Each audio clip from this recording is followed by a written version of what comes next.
Assalamualaikum warahmatullahi wabarakatuh. Perkenalkan, nama saya Teddy Fadilah dari Prodi Teknik Arsitektur Universitas Pendidikan Indonesia dengan NIM 2008233. Di sini saya akan mempresentasikan salah satu tugas perencanaan desain rumah profesi 2 lantai dengan maksud memenuhi tugas mata kuliah perencanaan arsitektur 2. Sebelum masuk ke dalam desain, saya ingin menjelaskan mengenai metode perancangan yang dilakukan oleh saya. Yang pertama itu adalah menentukan dan menganalisis tapak. Kedua, penentuan tema dan konsep. Ketiga, programming. Keempat, membuat rancangan. Kelima, evaluasi. Lalu terakhir adalah melakukan pendetailan. Pertama-tama kita harus menentukan dan menganalisis tapak. Lokasi tapak yang saya tentukan adalah di salah satu kawasan pemukiman di dekat pusat kota. Lebih tepatnya di Jalan Citarum nomor 24, Kelurahan Cihapit, Kecamatan Bandung Wetan, Kota Bandung, Jawa Barat. Di sini kita akan menjelaskan mengenai dimensi tapak, tingkat kebisingan, peraturan bangunan, dan hal-hal lainnya yang berhubungan dengan tapak. Nah, untuk analisis dimensi, sini berbentuk segi 5 dengan masing-masing sisi berukuran 20, 18, 14,5, 6, dan 14 meter dengan luas total yaitu 308 meter persegi. Untuk batas-batas tapak pada bagian timur dan utara itu adalah area perumahan sehingga tingkat kebisingannya rendah. Pada bagian barat itu terdapat jalan raya sehingga tingkat kebisingannya tinggi. Untuk bagian selatan itu gang kecil sehingga tingkat kebisingannya cukup sedang. Selanjutnya terdapat legal formal atau peraturan bangunan. KDB adalah sebesar 134,8 meter persegi dan KAB sebesar 369,6 meter persegi. Lalu hasil GSB sebelah barat adalah 5 meter dan sebelah selatan adalah 3,5 meter. Di sini tapak bisa dilalui melalui 4 arah jalan yang berbeda, baik dari Pusdai, Cimanuk, Suratman maupun Katamso. Begitu pula dengan manusia.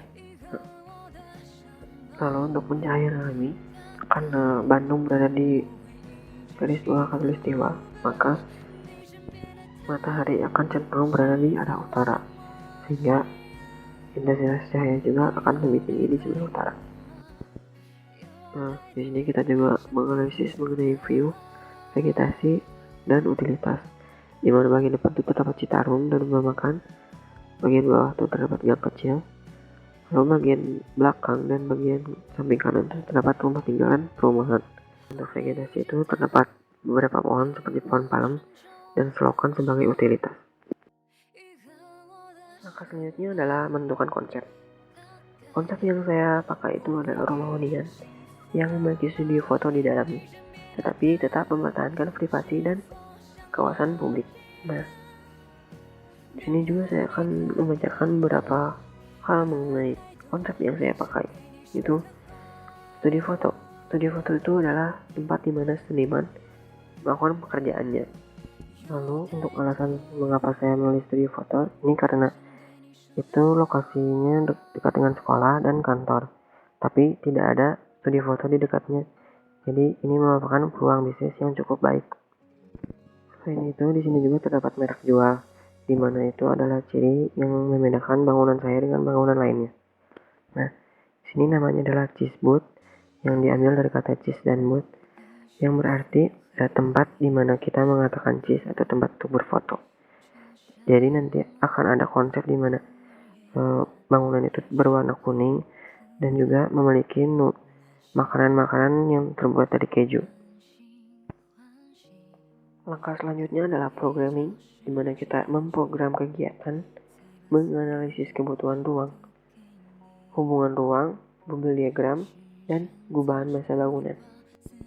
Nah, di sini saya melakukan analisis mengenai sebuah keluarga yang beranggotakan 5 orang, yang dimana ayah itu sebagai fotografer, ibu sebagai pegawai kantoran, anak pertama itu siswa SMA kelas 3 yang sering membantu ayahnya juga, anak kedua itu siswa SMA kelas 2 dan ART yang berusia 35 tahun. Nah, di sini adalah tempat di mana kita menjabarkan aktivitas masing-masing anggota keluarga, termasuk pengunjung dari bangun tidur hingga ke tidur kembali. Nah, setelah kita menganalisis aktivitas, kita harus mengelompokkan aktivitas tersebut yang nantinya kita akan mengetahui kebutuhan ruang apa saja yang benar-benar dibutuhkan oleh keluarga tersebut.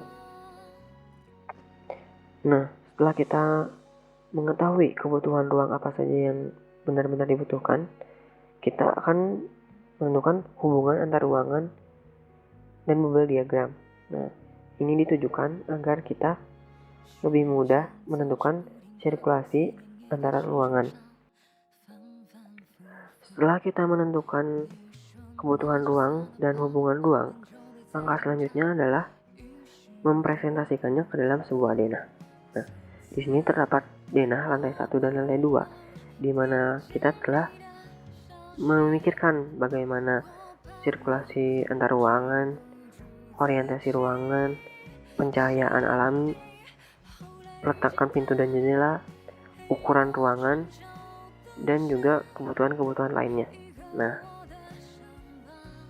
area sebelah kiri lantai 1 itu difokuskan untuk area carport dan sirkulasi untuk menuju area lantai 2. Sedangkan bagian kanan itu difokuskan untuk area tamu, di mana studio dan tempat parkir tamu berada.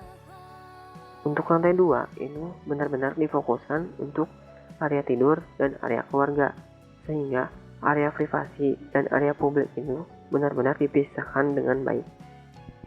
Lalu beginilah bentuk atapnya. Nah, dengan hasil analisis dan perancangan yang telah kita buat, kita telah membuat sebuah slide di mana di sini terdapat sebuah rumah 2 lantai yang di depannya itu terdapat sebuah trotoar selebar 3 meter dan di samping kanannya juga terdapat trotoar selebar 2 meter. Nah, karena di samping-sampingnya itu terdapat selokan selebar 1 meter, maka pada bagian sirkulasi jalan itu terdapat bagian jalan yang ditutupi oleh beton dan besi. Pada bagian besi itu dikhususkan untuk sirkulasi manusia dan bagian beton itu untuk sirkulasi kendaraan. Lalu apabila perancangan denah itu telah terorganisasi dengan baik, maka kita bisa melanjutkan ke potongan. Nah, di potongan ini saya membuat 2 buah, yaitu potongan 1 dan 2. Pada potongan 1 saya memotong di area ruang tunggu hingga ke ruang edit. Jadi pada bagian depan dan bagian belakang itu tidak terpotong. Nah, untuk bagian lantai 2-nya saya memotong dari balkon 1 hingga ke ruang keluarga. Jadi pada balkon 2 itu tidak terpotong. Nah, sedangkan pada potongan 2 saya memotong dari bagian ruang makan hingga ke studio, sehingga pada bagian tangga ke atas itu tidak terpotong. Nah, pada bagian atap di sini saya menggunakan atap baja ringan karena murah. Lalu untuk genteng saya menggunakan genteng beton. Jadi jarak antar kuda-kudanya itu harus kurang dari 1,5 meter. Nah, pada bagian bawah itu terdapat topi-topi atap juga yang terbuat dari dak beton. Nah, di sini saya membuat 2 tampak, yaitu tampak depan dan tampak kanan. Di mana tampak depan itu bisa terlihat bahwa terdapat bagian menjorok, yaitu pagar yang berada di bawah dan bagian balkon yang ada di atas. Lalu untuk tampak kanan tidak terlalu banyak yang bisa dilihat karena ini merupakan area tempat parkir. Jadi kita hanya bisa melihat jendela besar yang merupakan area keluarga. Lalu untuk perspektif, saya menggunakan perspektif mata elang, di mana pada bagian depan tuh terdapat tanaman-tanaman dan juga area yang menjorok yang menandakan bahwa tamu tuh harus masuk ke sana. Lalu untuk perspektif interior, saya menggunakan ruang gelap atau studio, di mana di bagian depan tuh terdapat tempat foto, bagian kiri itu terdapat ruang ganti, dan bagian kanan itu terdapat pintu studio. Mungkin itu saja yang bisa saya sampaikan. Akhir kata, seperti kata Lewis Kahn, arsitektur adalah pemikiran yang bijak mengenai ruangan. Jadi, ruangan itu harus dipikirkan dengan bijaksana. Wassalamualaikum warahmatullahi wabarakatuh.